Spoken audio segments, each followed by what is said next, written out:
You're treating all of this area. The white is the shielding. All of this area is being treated. What would you expect to see with a side effect? Come on, guys. Dysphagia. Dysphagia, right?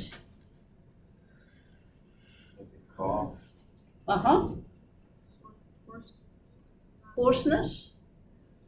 Dry mouth. Yeah, okay. What about erythema? Yes. Burning of the skin. What about esophagitis? Yes. Yes. Okay. You should be able to do these quickly, guys. Could be that you also, if you're coming up to here, you could have an altered taste. Also, if you look, let me go back to here. So if you look here, because the head is extended back, we're treating this way, you have alopecia. You have hair problems, but only up to here, because where's the mastoid? Back here, right?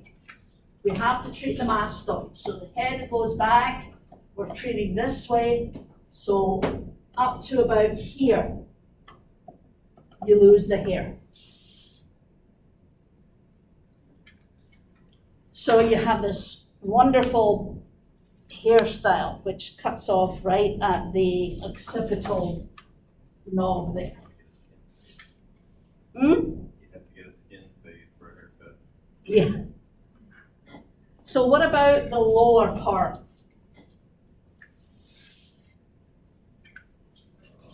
Intestinal diarrhea. Maybe. Diarrhea, yeah. Pardon? Nausea. And vomiting. I wouldn't even call it nausea, it's vomiting.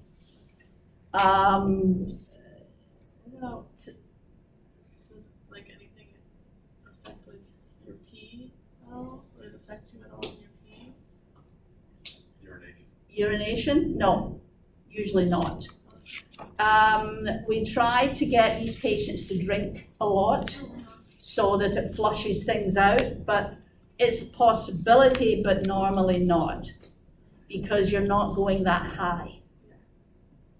So we usually pre-medicate these patients for vomiting. We give them antiemetics to stop them having vomiting too much.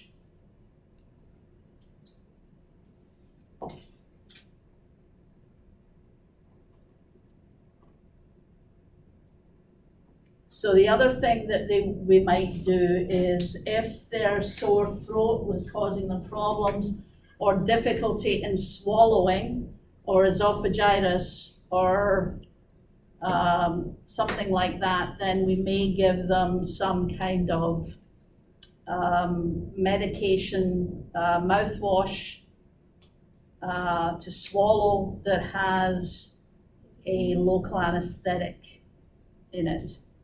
Not the normal mouthwashes that you get in the store, but there's a special mouthwash called Magic Mouthwash, believe it or not, is what it's called. And it has a local anesthetic, among other things, in it that you sort of swish and swallow, and it makes the swallowing a little better.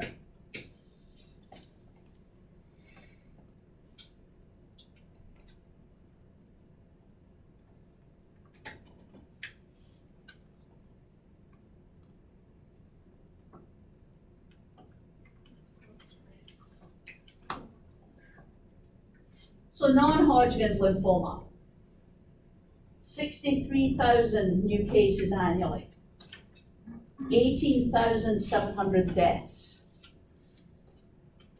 Age is usually around mid-50s, 60s, and it increases with age.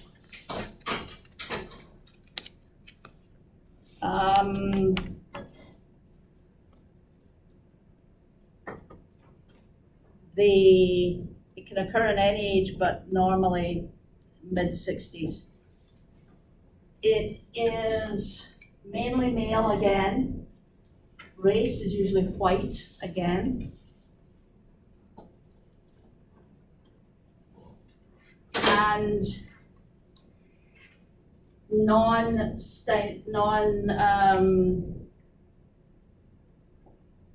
excuse me, what was I going to say?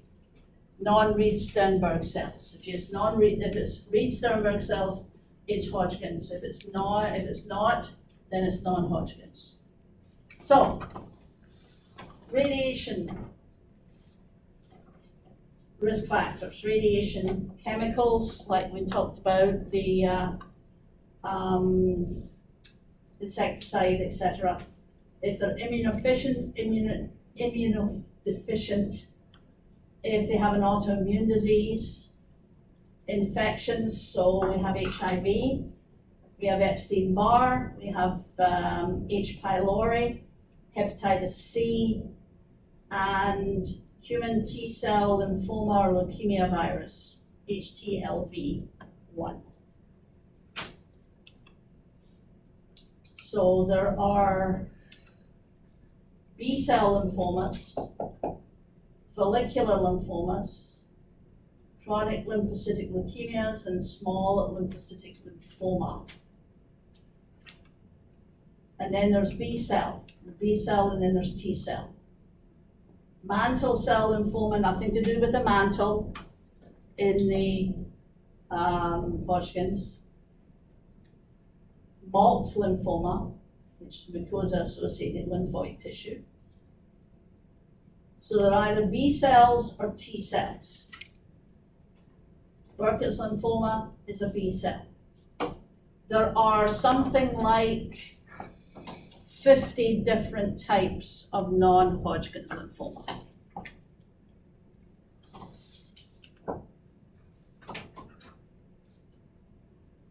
Hairy cell, sounds interesting, doesn't it? CNS lymphoma, which is another one that you won't see very often. CNS lymphoma is usually associated with HIV patients, and it can be nasty. So here's the T cells. I'm not going to go through all of them. They're all in the book. I would suggest you look at them.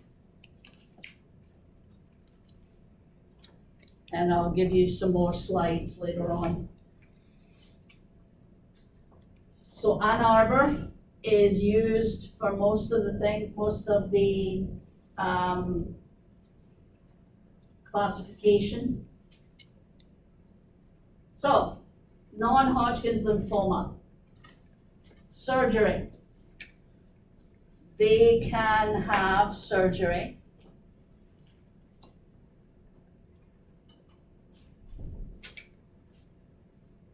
Just to get the diagnosis. Chemo is treatment of choice. One of the differences between Hodgkin's and non-Hodgkin's is that in Hodgkin's disease, we know which area is going to come next as far as spread. With non-Hodgkin's lymphoma,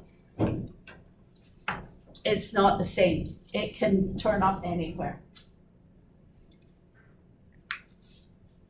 So chemo is the treatment of choice. We do treat them by radiation. If we're treating them by radiation, it will be in what we call involved treatment, involved site treatment, but we'll get to that in a minute. Immunotherapy. Anybody heard of interferon? Yes? Yes. Okay, thoughts, okay. Monoclonal antibodies. Those are the immunotherapy treatments that are now being used, and they work very well. So radiation, site-specific. So primary or adjuvant. So with non-Hodgkin's lymphoma, we would treat if we go back to, we've got some nice little diagrams here. Go back to page 525 in your books. And you'll notice that this is what they call involved treatment, involved field radiation. So if we have an area, we treat just that area. That's what we do with non-Hodgkin's lymphoma. So if you have an axillary area, you treat the axilla. If you have a mediastinal area, you treat the mediastinum. If you have paraortics, then that's what you treat. You never, with non-Hodgkin's lymphoma, treat mantle or inverted Y. That's simply not done.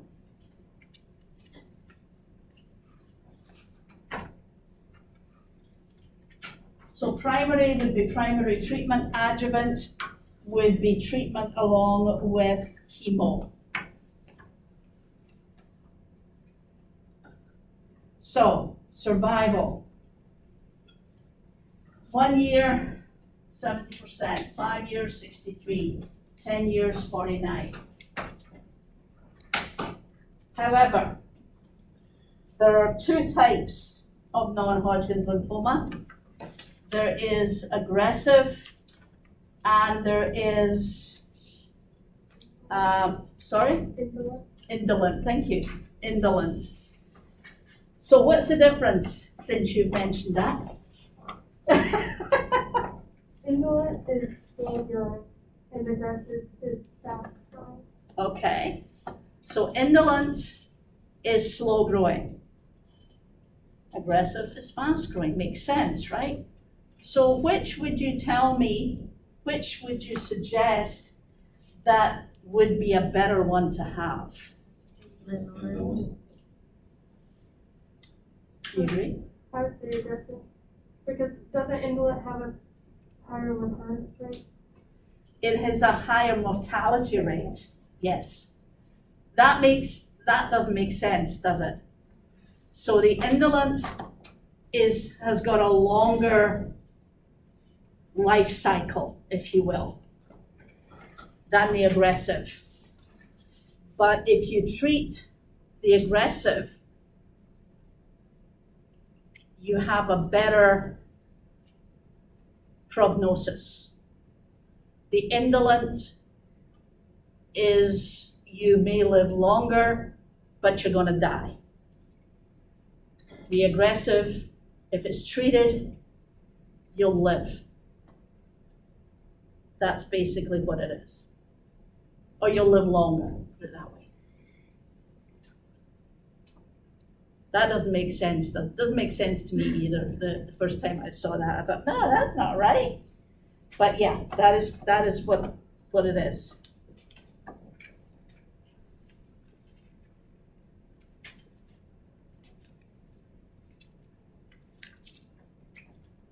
So if you go to the bottom of page 529, it's on the second column under prognostic indicators.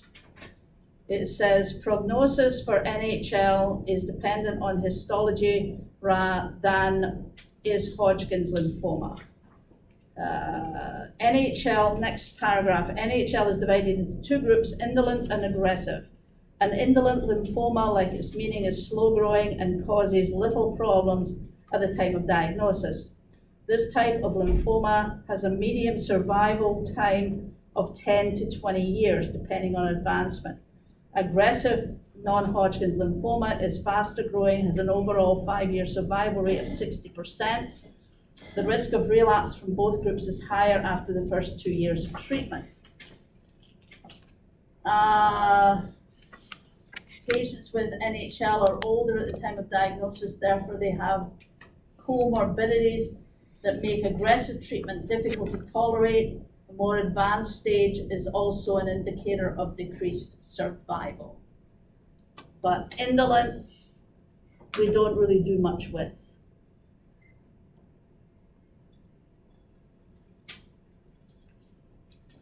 And here on page 531 is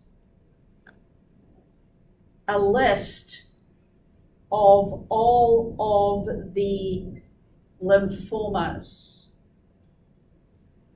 The top, there's a little bit at the bottom that says Hodgkin's lymphoma, but everything else above that is non-Hodgkin's lymphoma. So you see the numbers of non-Hodgkin's lymphomas there are.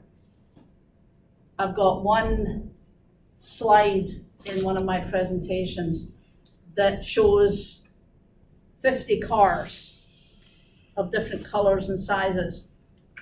And this is to tell you how different all of these non-Hodgkin lymphomas are from each other. They're totally different.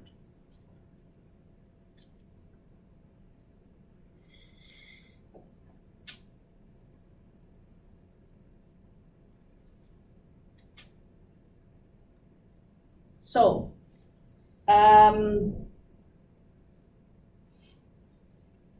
for treatment techniques, we would use radiation therapy for involved node treatment.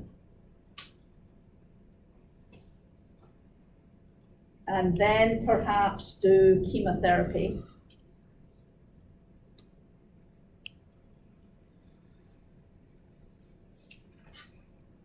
So when treatment with radiation therapy is indicated, the involved site is included along with the related drainage nodal clusters nearby. These treatment fields are treated to a dose of 35 to 45 gray. Indolent NHL in early stages 1 and 2 can be treated with radiation alone. Aggressive lymphomas are treated with chemo and radiation combined. Patients with advanced or recurrent disease can benefit from aggressive chemo and radiation treatment, followed by bone marrow transplant.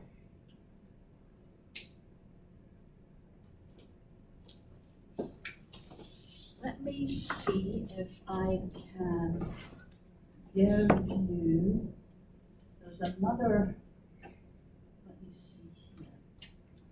I think it's this one. Yeah, okay. Here is another one. This gives you a little more about non-Hodgkin's lymphomas. So this is what I was meaning. So all these different types of cars, bands, whatever. 40 different types of NHL. Reflection of the complex growth and differentiation of normal B lymphocytes. Still not possible to select a specific treatment for each type of non-Hodgkin's lymphoma. Therefore, they're divided into major subgroups. So indolent, follicular lymphoma, aggressive types, diffuse large cell B lymphomas, and very aggressive, Burkitt's. So type of lymphoma, Ann Arbor stage 1 to 4. So we'll do localization in which treatment is possible. So history and physical, CT scan, abdomen, PET, bone marrow biopsy. Lovely. So, here is the lymphomas, and they've nicely put arrows on this one. So this is the lymphoma. This is an abdomen, obviously. Here's the lymphoma again. And here's a lymphoma. This is the cranial lymphoma. And this is the PET scan. Anything black, remember, in a PET scan, or if you're doing it in color, anything that pops is usually indicative of cancer.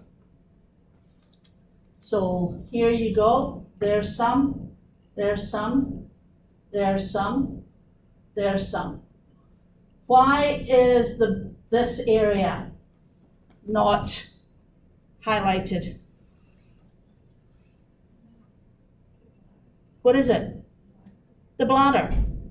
So the bladder excretes everything, right? So you ignore that. Here's another one. So you ignore the bladder because that's where it's excreted, the F18.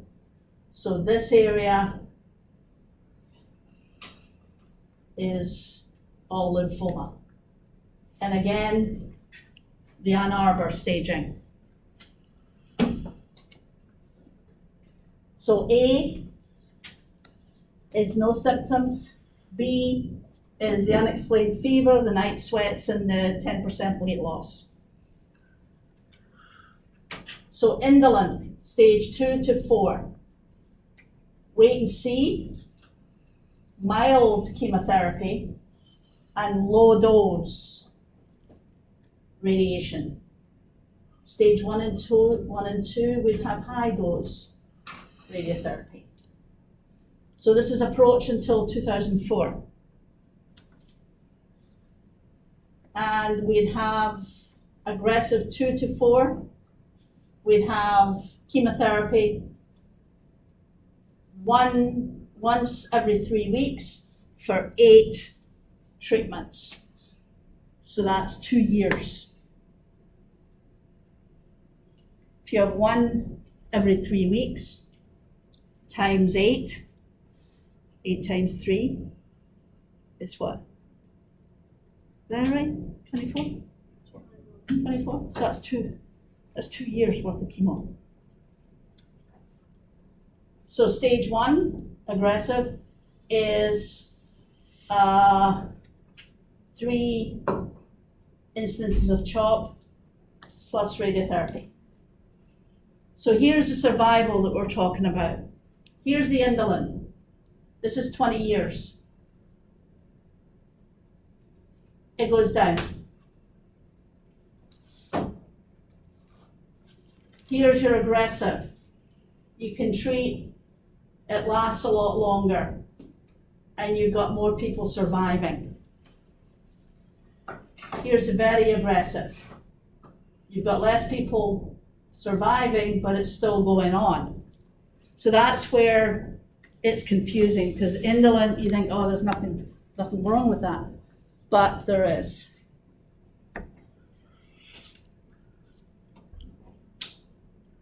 So the results of treatment of patients with NHL has been improved impressively. Use of antibodies directly against the lymphoma cells. So this is getting a little weird, guys. So I'm just going to show you a little bit. This is a mouse human chromatic anti-CD20 monoclonal antibody. Just ignore the rest, it's a monoclonal antibody. So it attaches to the cells and it interacts with the system, and that's how it works. So here's the bone marrow, here's the lymph. So this is the actual monoclonal antibody.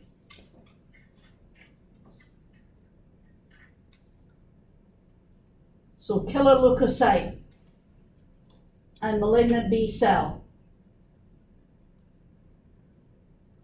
This is the CD20. Little leukocyte comes in.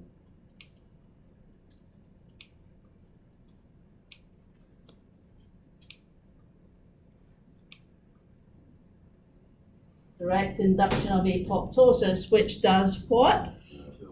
Kills the cell. Whoops, sorry.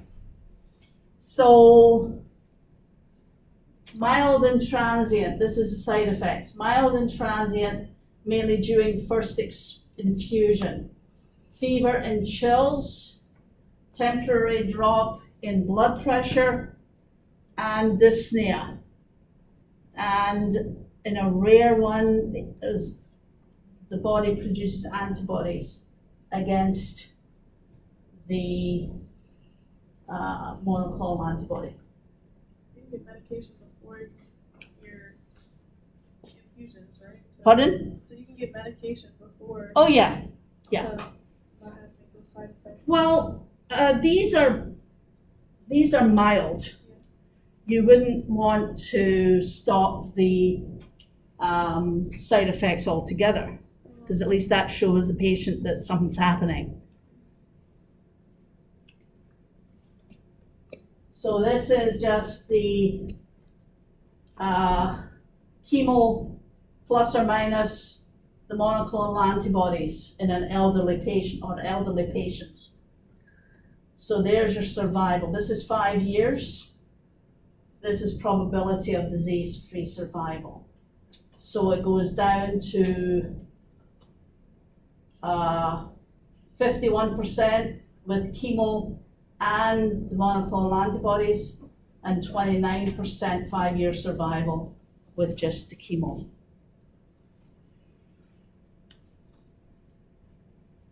And again, so this is just maintenance. So the rest is just a plug for Zevalin. So we'll just ignore that.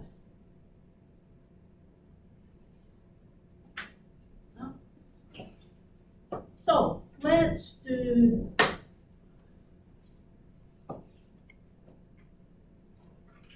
mycosis fungoides, which is a lymphoma of the skin.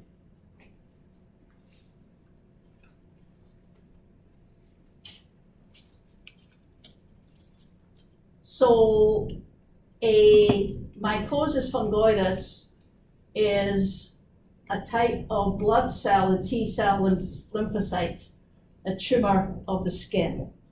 So it's a lymphoma of skin.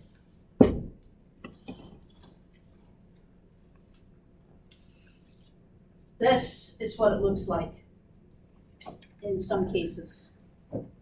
Let me put the lights off so you can actually see it.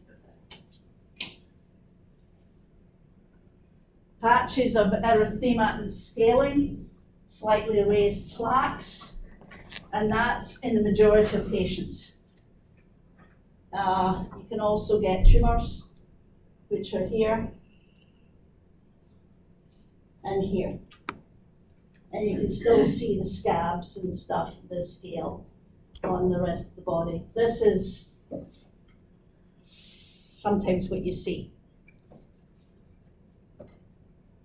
It can be rather nasty. Or erythroderma. So what's erythroderma? Pardon? Yeah, it's red patches on the skin, yeah.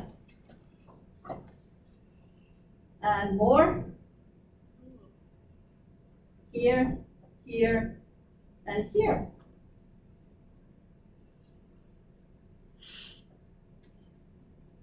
They may look evil, but yeah.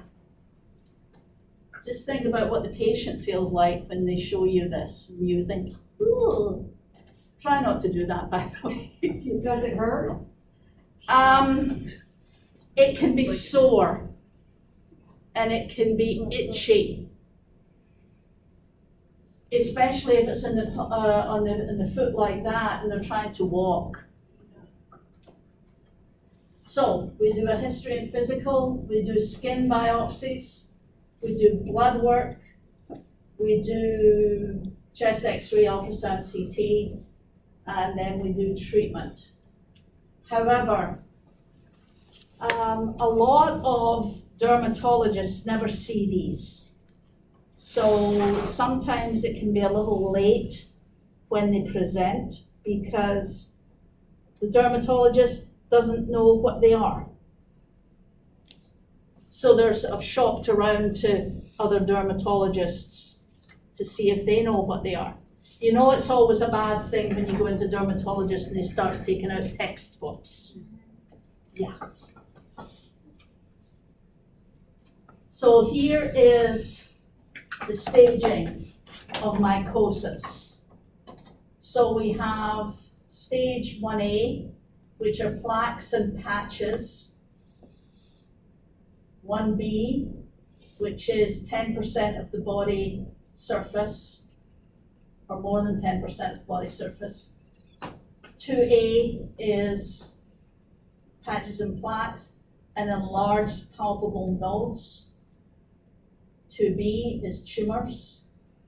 3A is erythroderma. 3B is scissory cells with erythroderma, and we'll go into that in a little bit.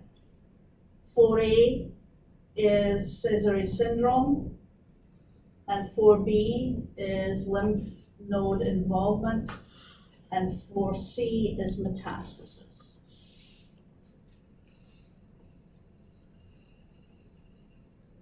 So this is just this is a reaction to some of a different type of light. So phototherapy. Patient goes in, it looks like a sauna or some such. They go in and special light filters are used to treat that, the skin primarily. It sometimes works, sometimes doesn't.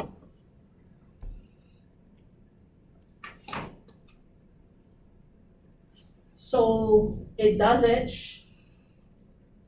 Bathing in lukewarm water, followed by gently patting the skin. Moisturizers, topical steroids, oral antihistamines, and oral prednisone, which of course is a steroid. So this is just this is where it comes from, is this area. So we'll just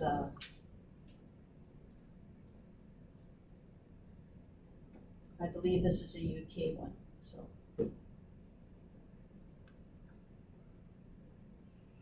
So here is mycosis fungoides.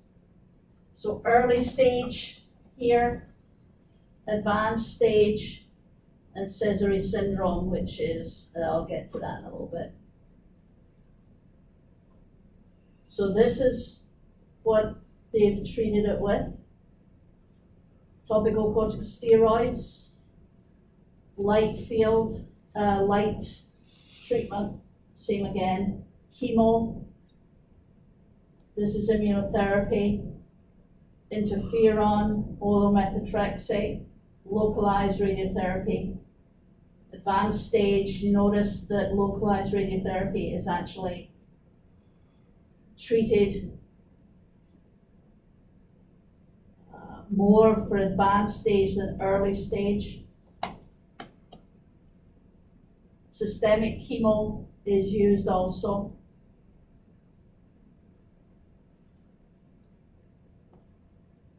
And lots of monoclonal antibodies.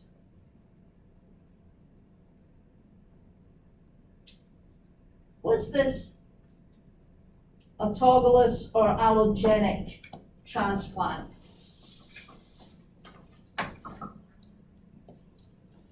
What would those be?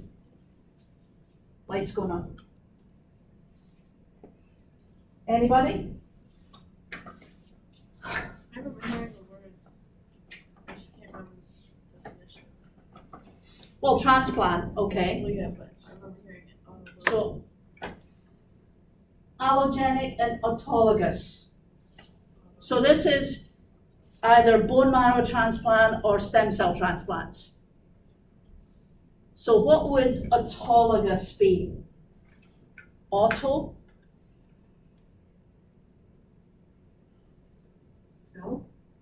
Self? Yeah. So what we're doing here is we're using the patient's own cells when they're in what they call remission and giving it back to them.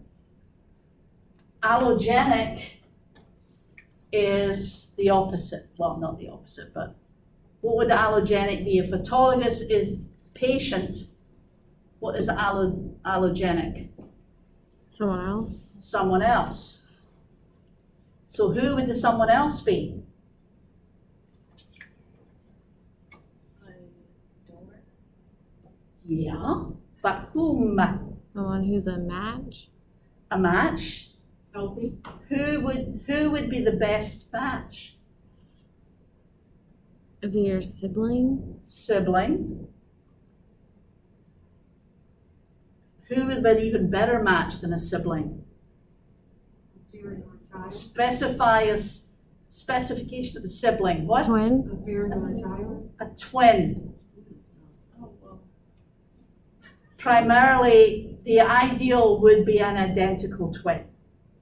But a twin, a fraternal twin, the parent usually is not a good match. The sibling is usually a better match. So what if the parents are dead, there's no siblings? There's no siblings. You go to the bone marrow registry or the stem cell registry and you get the best match you can. So that's what the transplantation is. Okay, so it's time we were finishing up. I just spoke to Chief Carpenter, who's the security guy, and he would like to start at 1 o'clock. So be back here at 1 o'clock, guys, and we'll